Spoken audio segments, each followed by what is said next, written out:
salam sejahtera untuk kita semua. Terima kasih kepada teman-teman yang sudah memberikan waktunya di pagi menjelang siang ini. Seperti biasa, kita kemarin beberapa kali mengadakan diskusi baik di dalam grup belajar bersama kita maupun secara langsung. Kemarin tidak didokumentasikan karena memang kemarin kita tidak tahu bahwa itu harus ada dokumentasinya.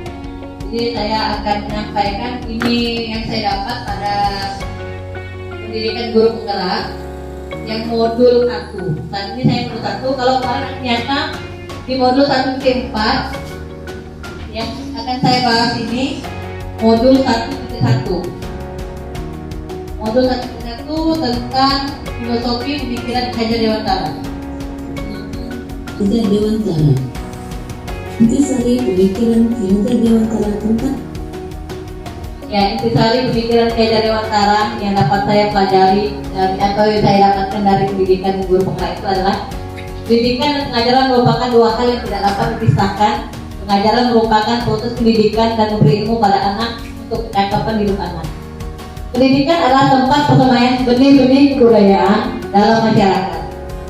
Ki Hajar Dewantara memiliki keyakinan bahwa untuk menciptakan manusia Indonesia yang beradab, maka pendidikan jadi salah satu kunci utama untuk mencapainya. Pendidikan yaitu pendidikan memberi ilmu pada anak dalam tempat persemaian untuk mencapai ketentuan terhadap segala kekuatan kodrat yang diperantara pendidikan dapat mencapai.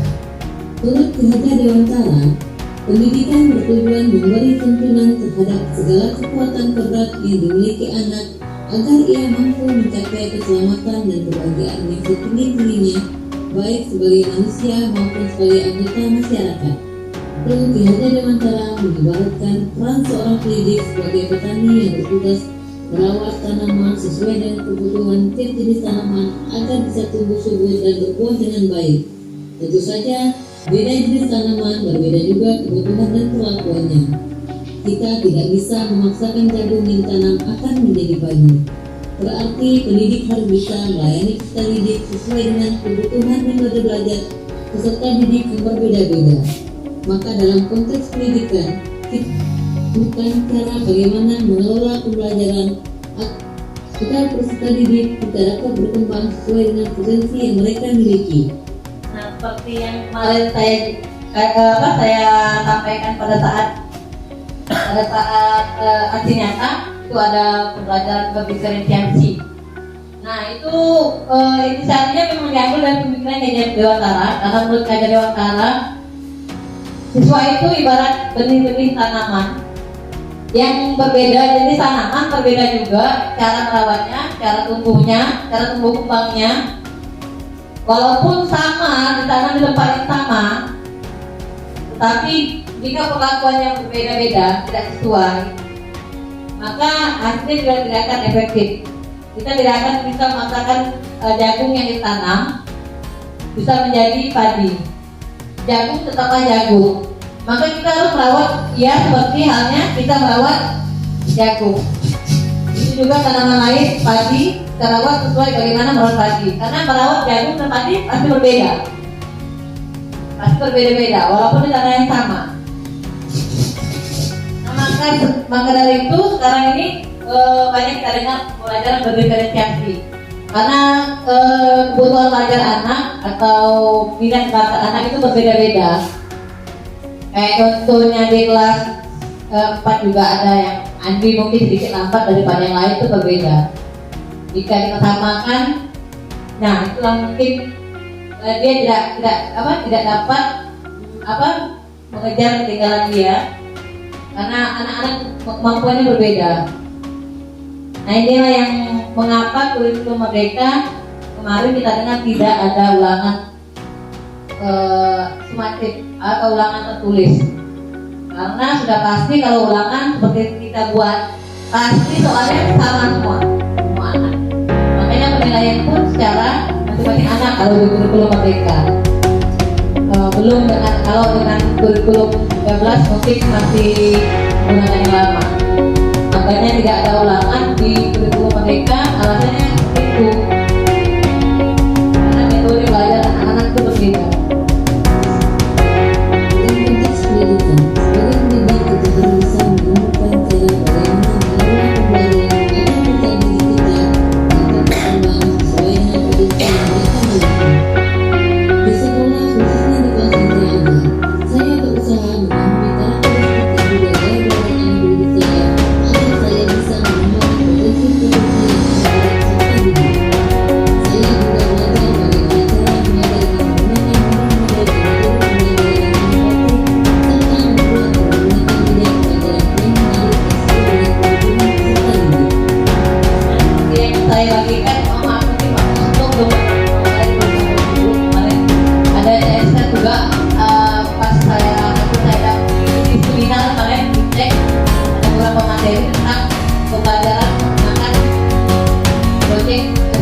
PBL.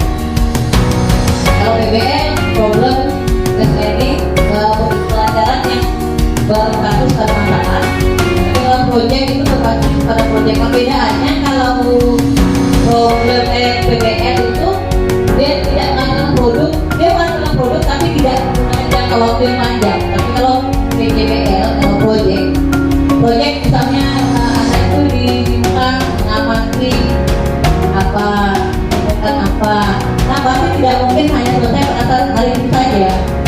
Memerlukan waktu besok, atau anak menemukan pengamatannya di rumah.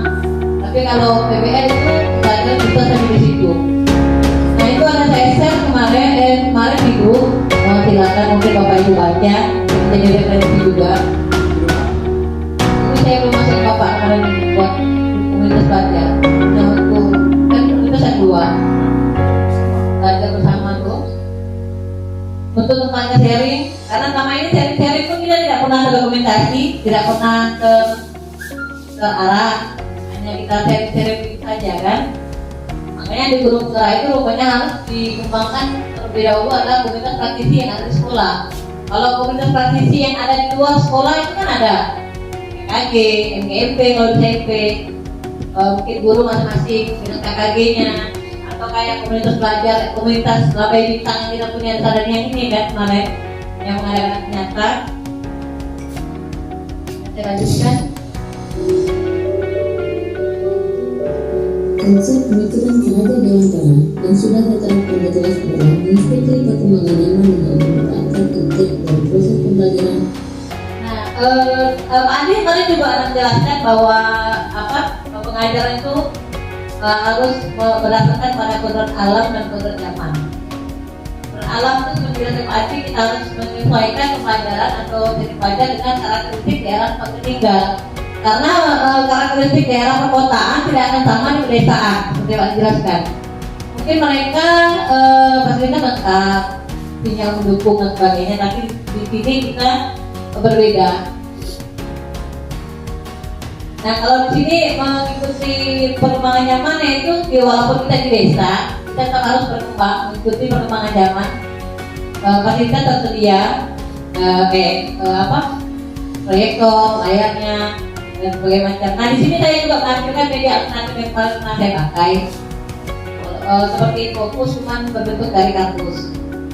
Itu salah satu alternatif jika tidak bisa menggunakan fokus dan berbagai macam. Cuman memang kalau pelajaran kita di sini banyak yang menurut saya belum terlalu sering menggunakan fokus, karena memang juga butuh persiapan yang banyak untuk menggunakan fokus. Tapi sebenarnya anak-anak itu lebih asik. Waktu saya PPL kemarin, 1 jam setengah ini tidak terasa kita ada di kelas karena menggunakan pembelajaran PBL. PBL itu pembelajarannya menggunakan berbagai masalah. Juga pembelajaran berpusat pada murid atau berpihak pada murid. Jadi guru itu bukan sebagai sumber belajar utama. Guru itu hanya sebagai fasilitator atau yang mengarahkan, pendorong anak agar anak itu belajar dengan sendirinya. Kayak kalau di PBL itu, saya hanya menampilkan sebuah masalah di layar ini. Masalah. Nanti kita diminta anak itu mencari apa permasalahan itu. Tolong analisis apa permasalahannya. Setelah mereka menganalisis, temukan solusi dari itu. Contohnya saya materinya tentang saluran pencernaan sakit mah. Saya tampilkan itu video orang sudah sakit mah. Menggunakan media yang menarik. Saya juga memberikan kebebasan sendiri untuk menemukan sumber belajar seluruh-seluruhnya untuk menemukan pengetahuan baru baik secara individu maupun kelompok. Mengerti video saya. Nah, jadi sumber belajar itu bukan dari guru, bukan hanya dari guru. Jadi guru bukan sumber utama, sumber belajar utama. Apalagi kalau di daerah perkotaan atau daerah yang mempunyai sinyal, mempunyai koneksi internet, mungkin mereka bisa menemukan lebih banyak lagi sumber pembelajaran dari internet, dari Google, dari YouTube. Karena sekarang sudah banyak sekali video-video pembelajaran seperti dikatakan Pak Robin. Kita tinggal sesuaikan kebutuhan kita apa. Kalau memang kita tidak bisa buat, ada orang yang memang buat, ada yang tidak bisa buat. Kita tidak bisa buat, kita tinggal download. Di YouTube itu banyak. Kita perlunya apa? Misalnya tema 3, subtema berapa, kelas berapa. Itu kita cari di YouTube itu banyak sekali referensinya. Tinggal kita download dan kita tampilkan. Bisa kita ingin menggunakan fokus lebih enak karena di situ banyak itu udah rangkuman dari materi itu yang ditampilkan dalam video pembelajaran. Mungkin bentar,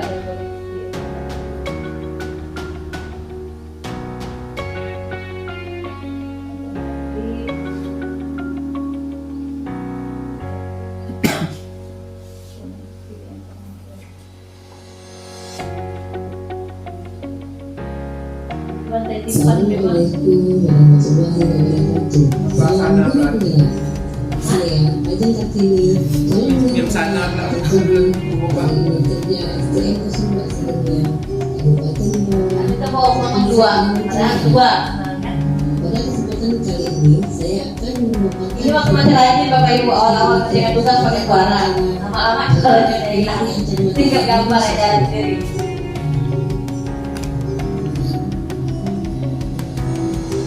Yang saya percaya tentang siswa dan pembelajaran sebelum saya belajar modul 1 ini. Ini dulu waktu sebelum saya mempelajari modul. Saya percaya bahwa siswa merupakan sebuah kertas kosong dan tugas saya sebagai guru hanyalah untuk menulis kertas kosong tersebut. Menurut saya, guru merupakan sumber belajar sesuatu yang jelas, sehingga siswa yang harus selalu menggunakan guru dan pelajaran berpusat pada guru. Saya juga hanya melihat prestasi siswa berdasarkan nilai objektif yang mencapai KKM dan tidak memperhatikan nilai objektif dan sistem motor. Ini saya berpikir membangun kelas pertemuan, tertib, disiplin, serta alur paham adalah fokus utama saya. Jadi sekarang pemikiran atau perilaku saya berubah. Ya dulu Bapak Ibu kalau dalam pembelajaran tuh yang kalau anak itu tenang, diam, mendengarkan kita, itu adalah pelajaran saat belajar paling baik bagi kita. Betul nggak Bapak Ibu? Betul kan? Kalau sebenarnya anak yang diam itu belum tentu dia bisa menerima pelajaran kita, karena mereka bisa saja kurang asik atau segala macam. Makanya sekarang pembelajaran, karena saat pembelajaran dulu itu yang berpusat itu pembelajaran yang berpusat pada guru. Tapi sekarang itu makanya lebih ditekankan pembelajaran berpusat pada murid, karena muridlah yang bekerja, muridlah yang melakukan pembelajaran. Kita hanya sebagai fasilitator atau sebagai pengarah seperti itu.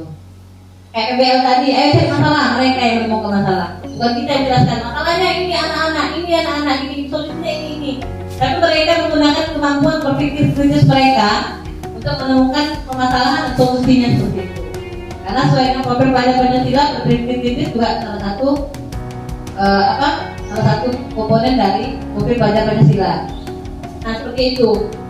Kalau dulu yang penting guru jelaskan, anak dia sudah sukses katanya Bapak Ibu kan? Sukses Bu, yang penting waktu saya ngomong tak ada anak yang ribut sudah sukses sekali dah. Termasuk saya. Yang penting anak itu dia tidak dengar saya selesai dalam pelajaran lagi. Udah itu kita hanya memperhatikan nilai KKM.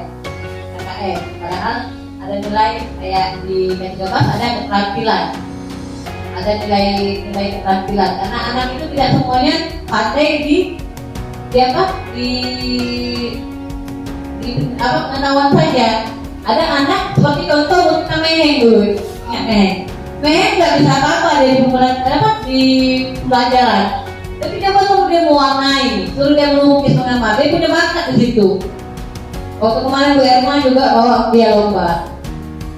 Dia tidak malu, padahal dia nggak tahu apa, tapi dia tidak malu dalam lomba, dia bisa. Karena memang anak itu berbeda-beda. Tidak semua anak yang tidak pandai itu tidak punya apa-apa. Pasti ada kelebihan dan kekurangannya. Itu salah satu contoh. Setelah melayani modul ini, menyadari bahwa siswa bukanlah kertas kosong sendiri, dan juga saya sebagai guru hanya menyampaikan membantu mereka memberi warna atau menghapus jika ada yang salah. Nah, seperti yang dibilang tadi, bahwa murid itu bukan tempat kosong yang semua anak, karena murid anak itu bukan tempat kosong yang harus kita, kamu seperti ini, kamu seperti ini, saya tulis seperti ini, kamu harus jadi seperti ini, anak tempat kosong. Tapi setiap anak itu sudah mempunyai tulisan sendiri-sendiri, cuman belum tebal, belum nyata. Jadi tulisannya hanya seperti tulisan yang harus saya tebalkan kembali. Anak yang pandai melukis kita harus tebalkan dia menjadi pandai melukis. Anak yang pandai menyanyi, mungkin kayak kita kemarin kan, jadi pandai menyanyi. Iya, didatangin. Nah, jadi itulah yang saya pelajari di pendidikan guru gerak itu. Kalau murid atau anak itu bukanlah kata kosong, seperti anak kita juga di rumah, Bapak Ibu kan. Satu sama anak-anak masing-masing punya minat bakatnya. Di meja saya, WA itu langsung. Nah, seperti itu Bapak Ibu. Jadi siswa itu anak itu sudah mempunyai tulisannya sendiri dari lahir. Tidak punya minat atau bakat mereka dari lahir. Tinggal kita sebagai guru yang bantu menebalkan atau memberi warna atau menghapus atau mengarahkan jika memang ada yang salah.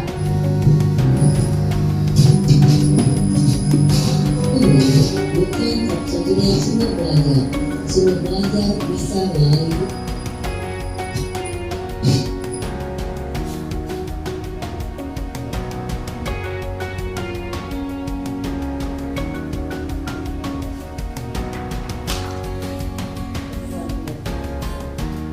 Seperti yang saya bilang tadi, bahwa guru itu bukan hanya satu yang berbelajar. Kalau dulu kan memang seperti itu, karena memang zamannya yang ada cuma buku sama guru. Tapi padahal alam juga tersedia. Sebenarnya alam juga merupakan salah satu sumber belajar. Seperti waktu kemarin saya pas pelajaran tentang struktur tumbuhan, karena bisa saja saya buat tumbuhan di dalam kelas untuk menunjukkan anak belum tumbuhan. Tapi kan kalau kita bawa anak itu keluar misalnya, kayak kemarin saya bawa ke robot napas, saya minta mereka mengamati struktur tumbuhan. Jadi secara tidak langsung, jadi mereka selama ini kan kalau kita hanya menjelaskan nih, oh ini akar ini seperti ini, batangnya seperti ini, mereka hanya bisa mendengarkan, hanya bisa membayangkan. Tapi jika kita bawa langsung ke alam, kita bisa menunjukkan, nah ini akarnya anak. Oh iya Bu, ini akar ya. Akar ini fungsinya apa anak? Mereka lihat langsung. Oh iya ya, fungsinya supaya pohon ini berdiri. Nah ada kali itu menunjang. Kedua batang, anak lihat batangnya mana batang? Yang ini Bu batang. Jadi memang kalau kita nggak bisa menggunakan program zaman yang memang mungkin keterbatasan daerah kita, bisa kita gunakan alam tadi. Kayak misalnya mengamati ada pelajaran tentang tumbuhan padi atau segala macam. Pasti alam kita di sini juga di sini juga banyak yang menanam padi, jadi bisa kita ajak mereka lihat orang menanam padi segala macam. Tapi mengaitkan pembelajaran saya ajak puas seperti supir hanya dapatkan membantu mereka jika semua belajar bisa lain buku dari internet maupun sekitar belajar anak bukan hanya aspek politik dan belajar. Nah, karena ada anak yang biasanya ada bakat di olahraga, seni, ketiga aspek tersebut walaupun mungkin kurang di politiknya, tapi di aspek motornya mungkin mereka lebih baik. Kelas yang terbaik, siswa aktif bisa senang dan aktif saat pembelajaran merupakan hal yang terbaik. Nah, suasana murid yang aktif mungkin kalau SD mungkin agak sedikit repot kadang-kadang, karena kadang-kadang kita kurang kontrol kalau murid banyak. Tapi kalau murid sedikit sih mungkin itu kecil. Karena kita mengawasinya tidak banyak, tapi kalau anak yang memang 30-an memang perlu perhatian ekstra ke mereka.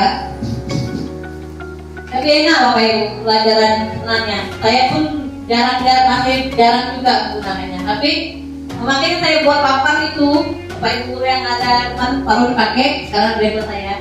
Itu saya gunakan kemarin untuk membuat kegiatan pembelajaran dengan permainan. Nah, kalau sebenarnya bisa saja. Di sini kan saya waktu contoh kemarin memasangkan gambar dengan sifat-sifat khusus yang dimiliki bebek. Kan gambar bebek itu tangannya punya selaput. Air tidak, air tidak. Bebek angsa punya. Terus dia punya bibirnya, dia punya bulunya bulunya tidak bisa lilin. Nah di sini saya memintakan itu memasangkan, saya kasih banyak pilihan. Sebenarnya kalau lewat tes aja bisa, saya kasih aja. Apa ciri khas, ciri khusus, apa sama ini. Tapi kalau lewat permainan tuh siswanya jadi aktif. Pembelajarannya juga menyenangkan. Sebenarnya pasnya di SD memang kalau pelajaran seperti ini. Saya sudah pernah lakukan dulu juga. Kemarin juga saya lakukan, cuma memang tidak sering. Memang kalau itu anak lebih tertarik kayaknya seperti itu. Jadi contoh saya lakukan permainan memasangkan gambar dan kalimat kemarin menggunakan papan. Makanya saya buat papan itu karena papan tulisan kayaknya kurang seru tuh. Makanya saya buat papan kemarin biar lebih seru. Papan itu juga bisa digunakan untuk yang lain. Misalnya anak-anak diminta membuat apa, nanti hasilnya ditempelkan di situ, dijelaskan seperti apa namanya ini? Kayak fokus ini ibaratnya seperti itu.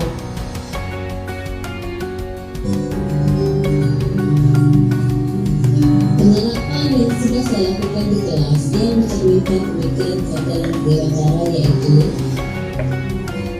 kebebasan kepada siswa dalam mengerjakan tugas sesuai minat dan bakat mereka, serta kebebasan untuk mencari sumber belajar dimanapun. Siswa juga bebas memberikan pendapat mereka. Pembelajaran kreatif dan inovatif yang menarik mahasiswa sehingga pembelajaran menjadi menyenangkan dan lebih mudah dipelajari oleh siswa.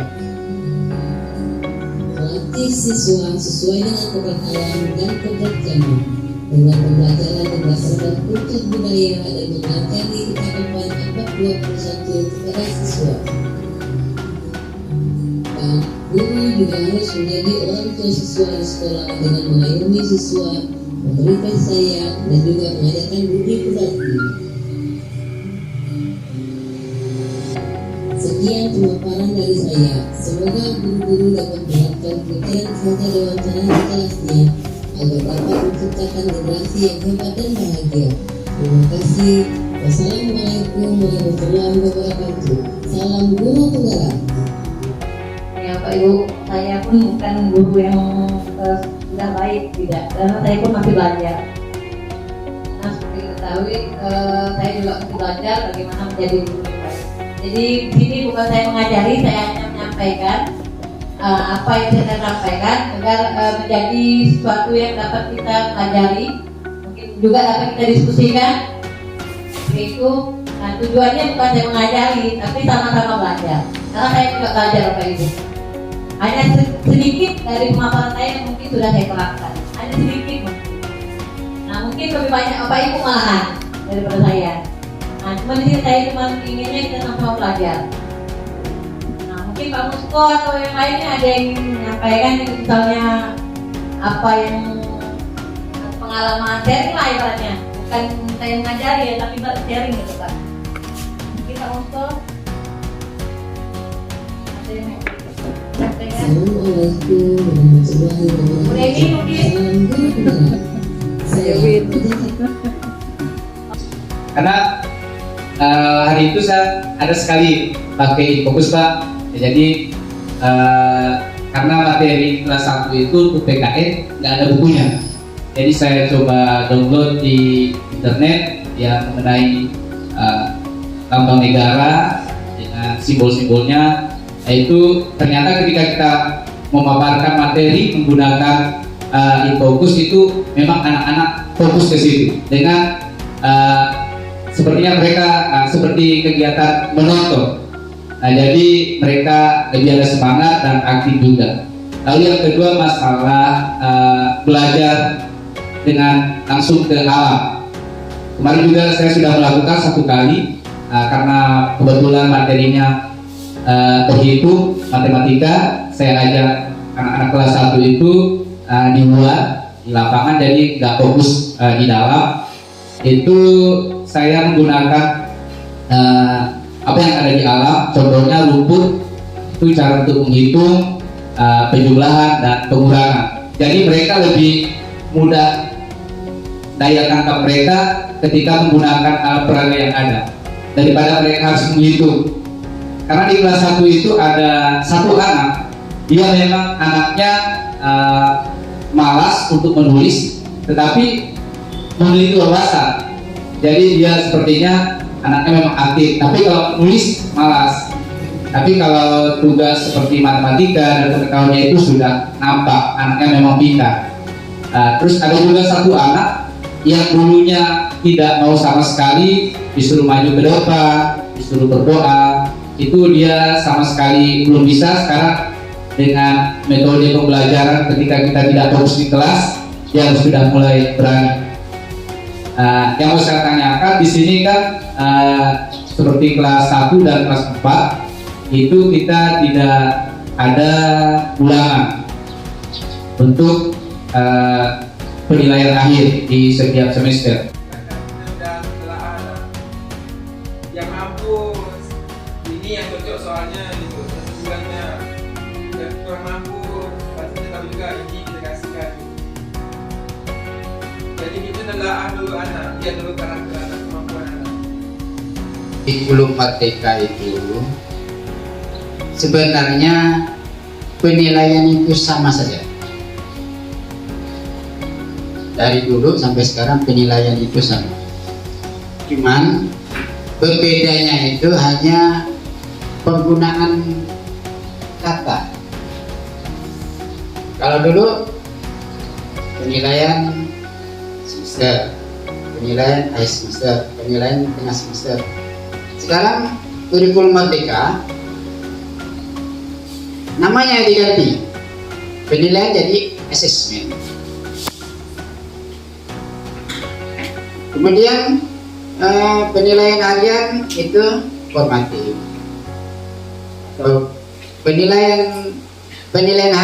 Penilaian tugas-tugas itu formatif. Penilaian harian atau ulangan itu sumatif. Jadi kembali lagi ke dulu. Dulu kan kita hanya formatif sumatif. Pada zaman kita dulu. KTSP ya Pak? Masih KTSP. KTSP ya. Iya. Kemudian berubah jadi penilaian tengah semester, penilaian semester.